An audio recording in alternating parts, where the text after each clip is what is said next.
Welcome to the Joyful Movement Podcast, where we redefine exercise as an act of self care and move for our mental health. Here, we break free from diet culture and the obsession with skinniness, shifting the focus to longevity, vitality, and feeling amazing in our body.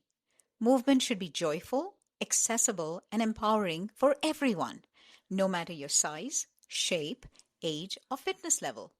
So let's make exercise something you want to do for your sanity and not your vanity. Ready to move with joy? Let's dive in. And now, here's your host, Snigdha. Hey everyone, I hope you're having a fantastic week. I'm really excited for this episode, and I think this is one of my favorite ways to look at physical movement. I think it's so important to see consistent movement and creating a consistent movement mindset from this perspective. Instead of seeing it as just another task to check off the list, I want you to start seeing it as an act of self-advocacy. Having a daily movement mindset is advocating for yourself. Now, what do I mean by this? What does it mean to advocate for yourself? When we talk about advocating for ourselves, we usually think about speaking up in the workplace, or maybe setting boundaries in relationships, or making sure our voices are heard in important conversations. And while that's all true, self-advocacy also happens in the small daily choices we make. And it's especially evident when it comes to how we take care of our bodies. Advocating for yourself means speaking up and being clear with yourself and the people around you that your needs and opinions matter, and that you are taking responsibility for your choices and decisions. It's about expressing yourself confidently and communicating your thoughts, feelings, and needs without relying on others to decide for you. It's about making decisions that align with your values and goals. It's about taking responsibility for your needs. For example, I know I feel better after I move my body, whether it's yoga or a run or lifting. So I'm taking responsibility that my need here is physical movement because I need to feel my feelings. So if I were to link this to movement, you are expressing to yourself that movement is important. When you add that Pilates class or that bike ride with a friend onto your calendar, you are telling yourself what your priorities are. Even if it's just a small thing like a 10-minute walk around the block, you've prioritized time to do it. This also means communicating with your partner or your family that you want to make physical movement a daily habit. And sometimes advocating for yourself means communicating your needs to those around you. Maybe you tell your partner or your family that you are committing to daily movement and would love their support. Or maybe it's through nonverbal communication. At my previous corporate job, as soon as it was 5 p.m., I would take my gym bag and change into some workout clothes, signaling to myself and to others that it was my time now and that I was not going to be looking at work emails because I'm going to the gym or going for a run or going to a workout class or whatever. And sometimes my work required me to stay later or work in the evenings from home, but me prioritizing even just 30 minutes doing some physical movement signaled to my brain, to my body, and my coworkers that I needed a break from working. And you know what? After I finished that, I felt like I wasn't as tired or depleted and could continue working again if I needed to. Self-advocacy also means the B word, which is boundaries, both with yourself and with others.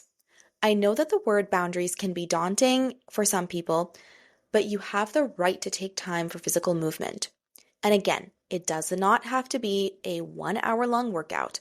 Even if it's just a few minutes each day, you are adding those boundaries for yourself and protecting your time. I won't get into the how and the why of boundary setting on this episode and will likely do another separate episode for that. But what I want to say here is that advocating for yourself means you are creating boundaries with yourself and those around you. You understand that you have the right to move your body, even if it's just for a short amount of time. When you commit to moving your body daily, whether that's a walk, stretching, dancing in your living room, lifting some weights, practicing yoga, just watching some YouTube videos, you are sending a powerful message to yourself and the world. My health, my time, and my well-being are important.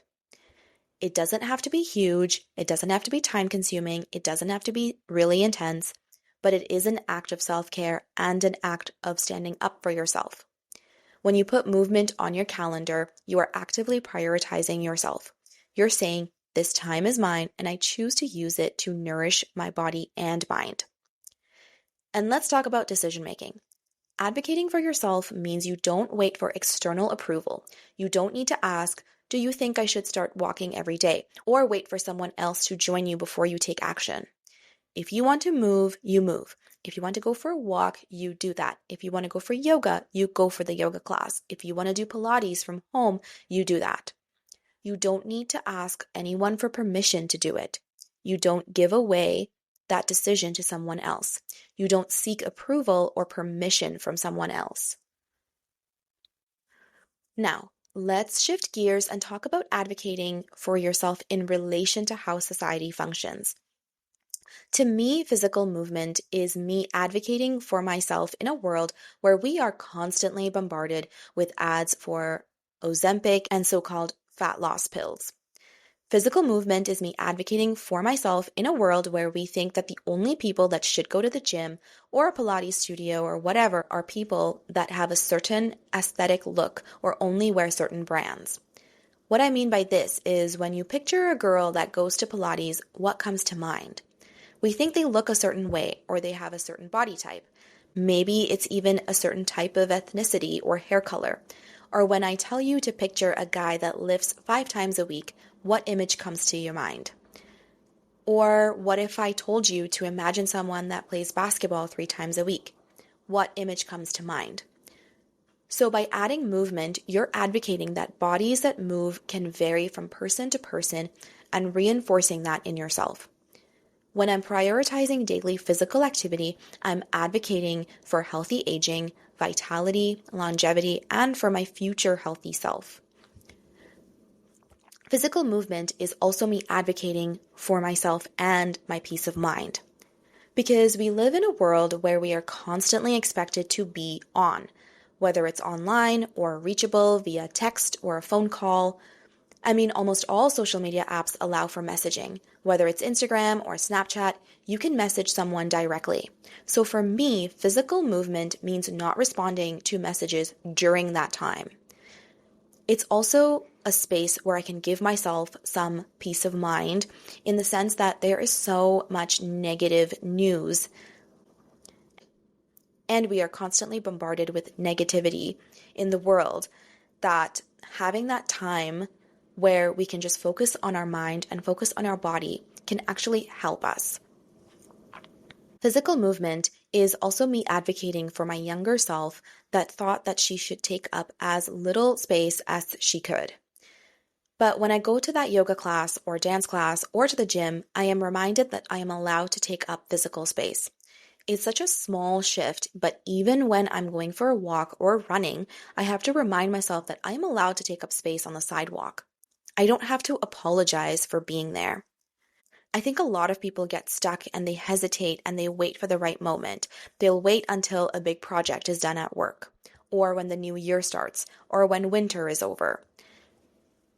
And while many of us might struggle with advocating for ourselves in other areas, like in our family or in our work or with friendships, physical movement is where you can practice advocating for yourself and have it become the one thing you will do for yourself.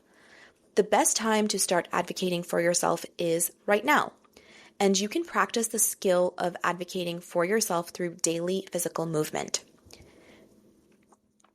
Because at the end of the day, movement isn't just about fitness. It's about empowerment. It's about showing up for yourself, making choices that align with your well-being, and embracing the fact that you deserve to take a few minutes out of your busy schedule to do something for yourself. So, my challenge for you this week, take one small action that reinforces the idea that movement is a way of advocating for yourself. Whether that's scheduling a walk, trying a new class, or simply stretching before bed. Let it be a reminder that you are in control of your well-being. And as always, I'd love to hear how this resonates with you. If this episode sparked something in you, send me a message, share it with a friend, or tag me on social media. Let's keep this conversation going. Let me know how you're using physical movement to advocate for yourself. Until next time, keep moving, keep advocating, and keep showing up for you. Hey, are you looking for a tea brand that can take your wellness ritual to the next level? Meet Teas. From teas that can help you feel calm to teas that can give you a boost of energy or help your digestion, they have so many blends. My personal favorite is the Midnight Mint Tea, especially after a heavy meal, because it has soothing ingredients like peppermint, honeybush, and calendula. I'll link their website in the show notes, so be sure to stock up soon. Thanks for listening. Please rate and review the podcast, as we'd love to hear your feedback. If you love what you're hearing and want to take the next step further, please visit www.joyfulmovement.ca.